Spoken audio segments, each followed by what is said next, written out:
नमस्कार। आज हम भारत की जलवायु पर जेट स्ट्रीम के प्रभाव का अध्ययन करेंगे। जेट स्ट्रीम धरातल से ऊपर यानी 6 से 14 किलोमीटर की ऊंचाई पर लहरदार रूप में चलने वाली एक वायुधारा है। इस वायुधारा का संबंध धरातल में चलने वाली पवनों के साथ भी जोड़ा गया है, यानी जेट स्ट्रीम एक वायुधारा है और ये धरातल से ऊपर 6 से 14 किलोमीटर की ऊंचाई पर चलती है। जेट स्ट्रीम या जेट धाराएं ऊपरी वायुमंडल में, यहाँ पर थोड़ा और क्लियर होगा, ध्यान से देखिए और सुनिए भी। जेट स्ट्रीम या जेट धाराएं ऊपरी वायुमंडल में और विशेषकर समताप मंडल में तेज गति से बहने वाली हवाएं हैं। इनके प्रवाह की दिशा जलधाराओं की तरह ही निश्चित होती हैं, इसलिए इसे जेट स्ट्रीम का नाम दिया। जेट यानी विशाल रूप, स्ट्रीम यानी एक वायुधारा या जलधारा का रूप स्ट्रीम कहलाता है। अब यहाँ पर समताप मंडल में तेज गति से बहने वाली वायुधारा का नाम इन्होंने जेट स्ट्रीम नाम दिया। एक पिक्चर है, ध्यान से देखिए। समताप मंडल, ओजोन मंडल, ट्रोपोस्फेयर, यहाँ पर क्षोभ मंडल होना चाहिए, मिस्टेक है। पृथ्वी से ऊपर वायुमंडल में पृथ्वी की सतह से 0 से 10 किलोमीटर की ऊंचाई पर ट्रोपोस्फेयर लेयर पाई जाती हैं। इस ट्रोपोस्फेयर लेयर के बाद 10 से 50 किलोमीटर की ऊंचाई पर समताप मंडल पाया जाता है और समताप मंडल में यानी 10 से 50 किलोमीटर की ऊंचाई के मध्य स्थित स्ट्रेटोस्फेयर, और इसी स्ट्रेटोस्फेयर में जेट स्ट्रीम चलती हैं और वो पश्चिम से पूर्व दिशा की ओर। वैसे तो भारतीय जलवायु को प्रभावित करने वाले अनेक कारक हैं, जैसे अक्षांशीय स्थिति और आकार, ऊंचावच की विभिन्नता, वायुदाब और पवन की समयानुसार बदलती प्रकृति, जल और स्थल का वितरण अथवा समुद्र से निकटता की दूरी, जेट वायुधाराओं का प्रभाव, यानी भारत की जलवायु को प्रभावित करने वाले जो कारक हैं उनमें एक कारक जेट वायुधारा का प्रभाव भी पड़ता है। सबसे पहली बात करते हैं हम अक्षांशीय स्थिति और आकार। अक्षांशीय स्थिति और आकार, किसी स्थान विशेष का अक्षांशीय और देशांतरीय विस्तार बहुत ही महत्वपूर्ण है और किसी स्थान विशेष की जलवायु पर भी उस स्थान का अक्षांशीय स्थिति बहुत प्रभाव डालती हैं। जैसे भारत के संदर्भ में हम बात करें तो भारत 0 डिग्री भूमध्य रेखा या विषुवत रेखा के उत्तर में स्थित है। ध्यान से सुनिएगा, 0 डिग्री भूमध्य रेखा या विषुवत रेखा के उत्तर में स्थित हैं और 0 डिग्री से ऊपर उत्तर एवं नीचे यानी दक्षिण की ओर पोल की तरफ बढ़ते हैं, यानी ध्रुव की तरफ बढ़ते हैं, तो हर स्थान की जलवायु में वेरिएशन आता है, क्योंकि भूमध्य रेखा पर सबसे ज़्यादा गर्म और भूमध्य रेखा से हम उत्तर या दक्षिण की ओर बढ़ने पर यानी पोलर की तरफ बढ़ने पर जलवायु में विभिन्नता या परिवर्तन यानी गर्म से ठंड की ओर परिवर्तन आता है। अब भारत का जो अक्षांशीय स्थिति है या अक्षांशीय विस्तार है वो इस प्रकार है कि कर्क रेखा भारत के लगभग बीचों बीच होकर निकलती है और कर्क रेखा की स्थिति है 23.5 डिग्री उत्तरी अक्षांश। इसलिए भारत की जलवायु उष्णकटिबंधीय है और जैसे जैसे हम भारत के उत्तरी सिरे पर जलवायु में परिवर्तन देखा गया है। लेकिन mostly area of Indian covered to tropical climate. अब हम आकार की बात करते हैं। भारत के तीनों ओर पानी है, लेकिन भारत का उत्तरी सीमा स्थलीय भूभाग से घिरा हुआ है। तो भारत की जो दक्षिणी सिरा है यानी दक्षिणी भूभाग पर इन सागरीय भूभाग का भी, या यूँ कह सकते हैं कि भारत के दक्षिणी भूभाग पर या दक्षिणी भूभाग की जलवायु पर इन सागरीय भूभाग जो सागर से घिरा हुआ है, सागर का भी प्रभाव पड़ता है। लेकिन उत्तरी भाग स्थल भाग से घिरा होने के कारण स्थलीय भाग का प्रभाव पड़ता है। दूसरा कारक है ऊंचावच की विभिन्नता। दो उदाहरण मैं आपके सामने पेश कर रही हूँ। ऊंचावच एक उदाहरण है भारत का पश्चिमी घाट, दूसरा उदाहरण है भारत का हिमालय पर्वत। अगर ये दोनों नहीं होते तो क्या होता? बहुत कुछ भारत की जलवायु पर विभिन्नता आ जाती है। या यूँ कह सकते हैं कि पश्चिमी घाट नहीं होता, हिमालय पर्वत नहीं होता तो भारत की जलवायु पर क्या प्रभाव पड़ता? बहुत प्रभाव पड़ता। अभी भी प्रभाव है इनका। कैसे हैं?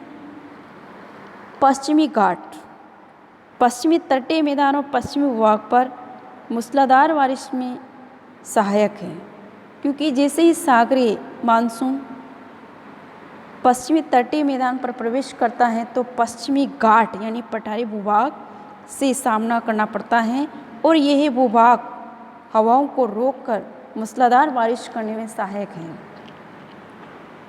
इसी तरह से हिमालय पर्वत जो भारत के उत्तरी भूभाग पर स्थित हैं या उत्तरी भाग पर स्थित हैं या उत्तर में स्थित हैं, तो हिमालय पर्वत हम एक सुरक्षा की दृष्टि से प्रहरी के रूप में बोलते हैं। अब यह सुरक्षा चाहे मानवीय दृष्टि से हो चाहे प्रगति की दृष्टि से। अब आप सोच रहे होंगे कि प्रगति की दृष्टि से कैसे हैं, क्योंकि हिमालय पर्वत हिमालय के उत्तर में स्थित साइबेरिया से आने वाली ठंडी हवाओं को रोककर भारत की जलवायु को ठंड से बचाता है या भारत की जलवायु ठंडी होने से बचाता है। एक तो हिमालय का यह रोल रहा। दूसरा रोल यह है कि ये भारतीय मानसून यानी अरब सागर और बंगाल की खाड़ी से उठने वाला मानसून को रोककर भारतीय भूभाग पर वर्षा करने में सहायक रहता है। तो ये भारत की जलवायु पर ऊंचावच का प्रभाव है। तीसरा है वायुदाब और पवन की समय अनुसार बदलती प्रकृति। वायुदाब और पवन, देखिए भारत में जो जलवायु का मोटे तौर पर जो प्रभाव देखा गया है, स्थल भाग और जलीय भाग। हवाओं की दिशा मोटे तौर पर 6 महीने में चेंज होती है, जिसको हम मानसूनी हवाएं कहते हैं। और यही मानसूनी हवाएं 6 महीने में जल से स्थल की ओर चलती है और बाकी 6 महीने में यह स्थल से जल की ओर चलती हैं। इसका कारण वायुदाब में परिवर्तन। ग्रीष्म ऋतु में भारतीय भूभाग ऊष्मन के कारण टेम्परेचर हाई रहता है और टेम्परेचर हाई रहने की वजह से तापमान कम और वायुदाब तापमान अधिक और वायुदाब कम। इसके विपरीत जलीय भूभाग पर जो जिससे भारत घिरा हुआ है, जलीय भूभाग पर वायुदाब ज़्यादा रहता है और यही कारण है कि जलीय भूभाग से हवाएं स्थलीय भाग की ओर चलती है। इसी तरह से हम शीत ऋतु की बात करते हैं तो शीत ऋतु में स्थलीय भूभाग पर यानी भारतीय भूभाग पर तापमान कम, वायुदाब ज़्यादा और अधिक वायुदाब से यानी शीत ऋतु में स्थलीय भाग से अधिक वायुदाब से हवाएं सागर की ओर निम्न वायुदाब की ओर चलती हैं। ये समय के अनुसार बदलती प्रकृति हैं जो जलवायु को क्रिएट करने में बहुत इफेक्ट डालती है। चौथा कारण है जल और स्थल का वितरण एवं समुद्र से निकटता की दूरी। जलीय भूभाग और स्थल का वितरण अथवा समुद्र से निकटता की दूरी। जो भूभाग समुद्र के निकट होगा सागरीय जलवायु का प्रभाव पड़ेगा जिसको हम सम जलवायु बोलते हैं। अब समुद्र से निकटवर्ती क्षेत्र पर समुद्रीय जलवायु का प्रभाव पड़ने के कारण वहाँ की जलवायु सम है और जैसे जैसे हम समुद्र से अंदर यानी स्थलीय भूभाग की ओर बढ़ते हैं, जैसे जैसे हम अधिक दूरी पर जाते हैं समुद्र से तो वहाँ पर स्थलीय जलवायु का प्रभाव पड़ता है। पांचवा कारक है जिसका हम अध्ययन कर रहे हैं जेट वायुधाराओं का प्रभाव। जेट वायुधाराओं का प्रभाव पर आज इस आर्टिकल में हम वायुधारा क्या है और भारतीय मानसून किस तरह योगदान करती है इसके बारे में हम जान रहे हैं। इतिहास। द्वितीय विश्व युद्ध के समय में ही जेट स्ट्रीम नामक की वायुधारा की जानकारी मिली थी। सेकंड वर्ल्ड वॉर के टाइम पर ये वायुधारा की खोज हुई थी।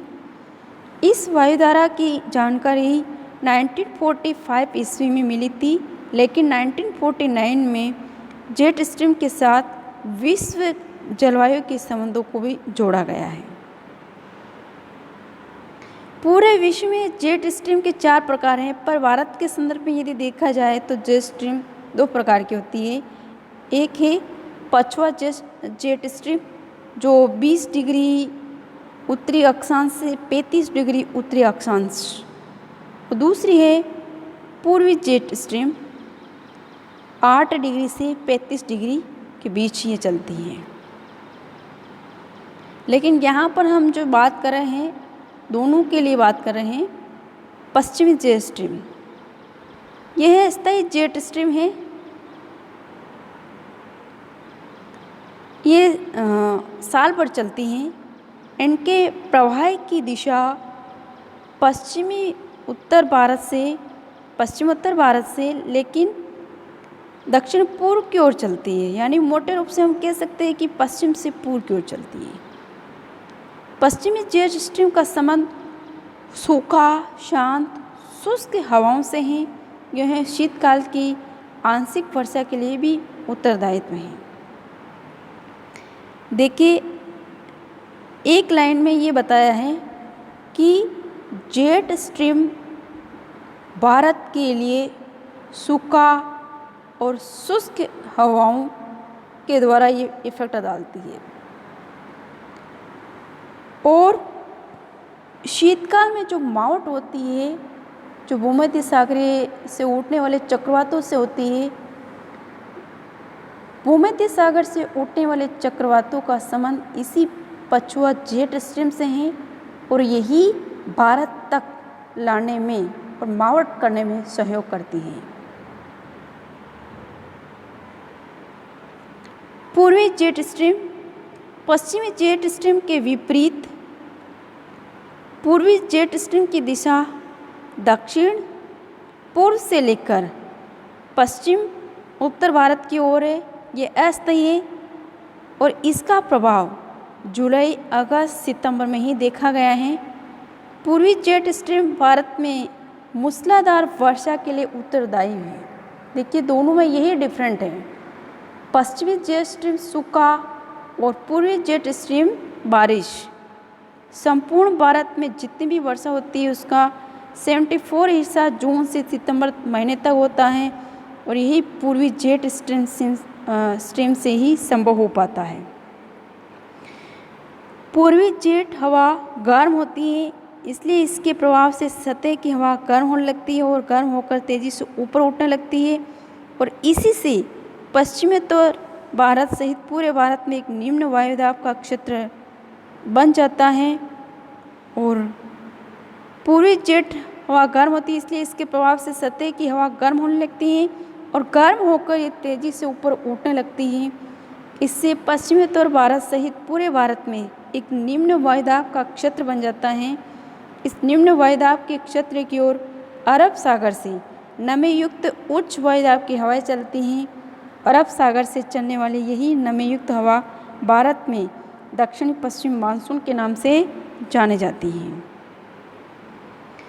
ये मैंने थोड़ा बहुत इससे पहले वाले वीडियो में क्लियर किया है कि पूर्वी जेट हवा क्या होती है, ये कैसे बनती है। ये मैंने भारतीय मानसून के संदर्भ में क्लियर किया है कि पूर्वी जेट धारा तिब्बत पठार के गर्म होकर हवाओं गर्म होने से उसके संपर्क में आने वाली हवा गर्म होकर ऊपर उठती है और वही हवाएं ऊपर जाकर वापस हिंद महासागर में नीचे उतरती है और यही हवा दक्षिणी पश्चिम मानसून के नाम से भारत में